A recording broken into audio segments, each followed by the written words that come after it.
तो जब हम अपने महापुरुषों को नहीं जानते, अपने महापुरुषों की लड़ाई को नहीं जानते, अपनी विरासत को नहीं जानते, तो हम नहीं जानते हम ब्राह्मणों के पुरखों को अपना पुरखा मानते।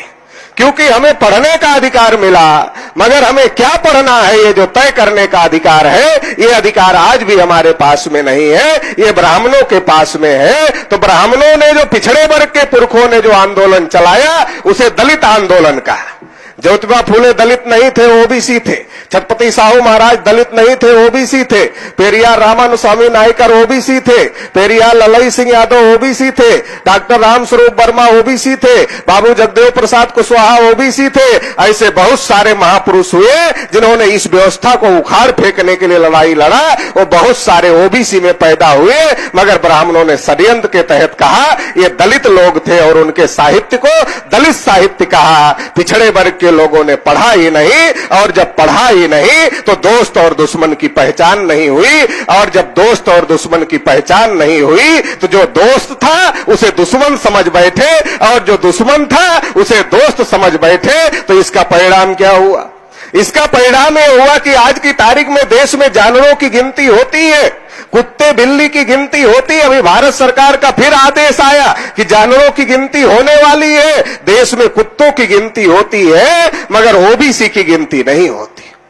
ओबीसी देश में 52% है, मगर 52% वाले को, जिसको 52 रोटी की भूख है, उसे 27 रोटी दिखाया, और जब खिलाने का समय आया तो 27 नहीं खिलाया, 27 दिखाया, और जब खिलाने का समय आया तो कितना खिलाया? 6 रोटी भी नहीं खिलाया। तो पिछड़े वर्ग के साथ बड़ी धोखेबाजी हो रही है, क्योंकि पिछड़े वर्ग को अपना दोस्त और दुश्मन की पहचान नहीं। जिस तिलक को पिछड़े वर्ग के लोग अपना नेता मानते, अपना मसीहा मानते हैं, उसी तिलक ने 1918 में जब बाबा साहब अम्बेडकर ने और भास्कर राव जाधव ने अनुसूचित जाति के लिए और ओबीसी के लिए विधि मंडल में आरक्षण की मांग किया था, तो उसी बाल गंगाधर तिलक ने कहा था तेली को संसद में जाकर क्या तेल निकालना है, कुर्मी को संसद में जाकर क्या हल चलाना है, दर्जी को संसद में जाकर क्या कपड़े सिलना है, तेली तमोली और कुनभटों को संसद में जाकर क्या करना है। अगर तिलक की लड़ाई, तिलक का स्वराज्य सबका स्वराज्य होता तो वो तेली को तेल निकालने के लिए संसद में जाने की बात नहीं करते, कुर्मी को हल चलाने के लिए जाने की बात नहीं करते। इसका मतलब तिलक की आजादी हमारी आजादी नहीं थी।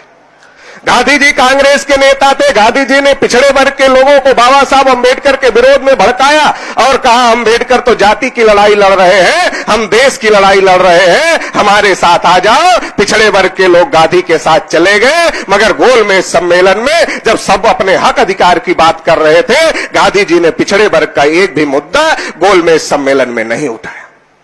और जब संविधान सभा के चुनाव का समय आया, गांधी जी ने एक भी ओबीसी को संविधान सभा का टिकट नहीं दिया, और उनके साथ पूरी जिंदगी लगाने वाले सरदार वल्लभ भाई पटेल को जब प्रधानमंत्री बनाने का मौका आया तो गांधी जी ने उनके साथ धोखेबाजी किया और उनको प्रधानमंत्री नहीं बनने दिया। साथियों, मैं ये कहना चाहता हूं, जिस नेहरू को पिछड़े वर्ग के लोग अपना नेता मानते हैं, उस नेहरू ने काका कालेलकर की आयोग की रिपोर्ट को लागू नहीं होने दिया, उसे कचड़े के डिब्बे में डालने का काम किया। तो अभी तक पिछड़े वर्ग के लोगों को गुमराह किया गया, पिछड़े वर्ग के लोगों को लड़ाया गया। कांग्रेस के ब्राह्मणों ने पिछड़े वर्ग के साथ धोखेबाजी किया, भाजपा के ब्राह्मणों ने भी पिछड़े वर्ग के साथ धोखेबाजी किया। कांग्रेस की भी केंद्र में सरकार रही, बीजेपी की भी केंद्र में सरकार रही, और दोनों ने पिछड़े वर्ग के साथ धोखेबाजी किया। क्यों किया? क्योंकि पिछड़े वर्ग को अपने दोस्त और अपने दुश्मन की पहचान नहीं थी। पिछड़े वर्ग का दोस्त कौन है और दुश्मन कौन है, इसकी पहचान नहीं थी। इसलिए ब्राह्मण पिछड़े वर्ग को उठाता था, और जैसे पत्थर को आदमी उठाता है, किसी के ऊपर फेंकता है, वैसे ब्राह्मणों ने पिछड़े वर्ग के आदमी को उठाया और अनुसूचित जाति के ऊपर फेंका।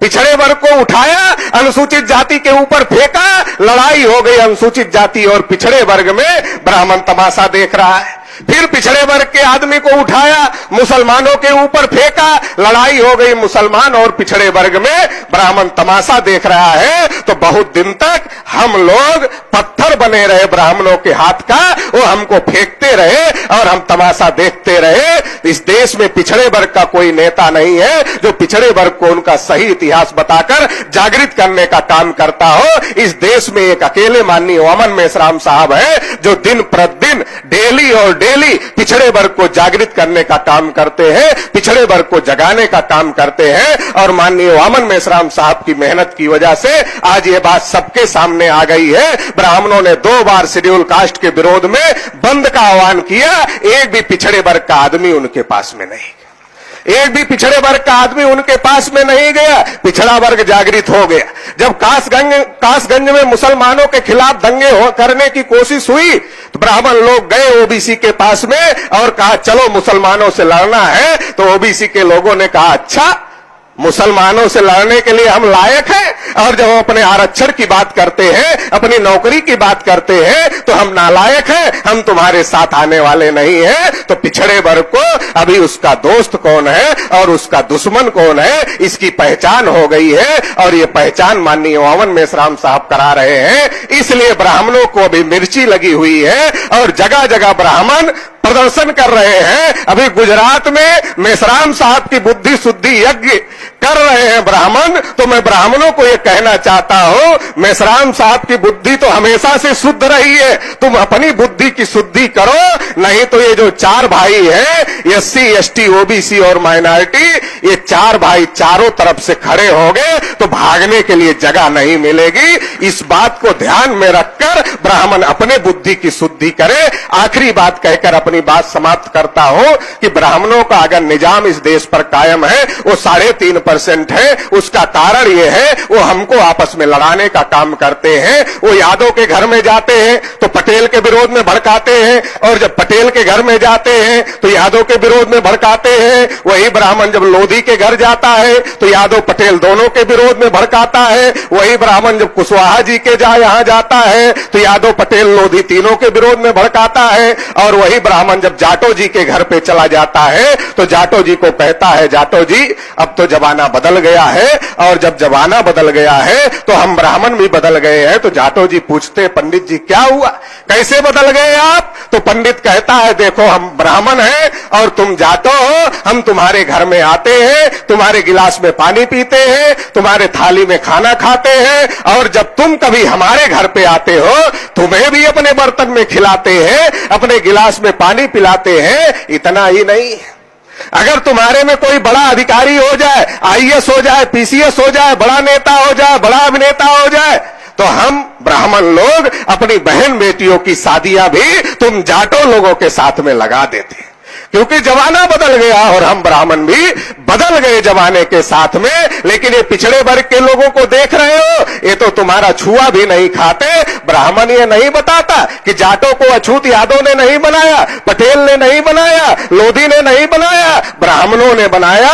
बल्कि ब्राह्मण ओबीसी का शेड्यूल कास्ट के साथ झगड़ा लगाने का काम करता है। वही ब्राह्मण वाल्मीकि में जाता है, खटीक में जाता है, बोलता जाटो लोगों ने सारी नौकरियां खा ली इसलिए तुमको नहीं मिला, उनको भी झगड़ा लगाने का काम करता है।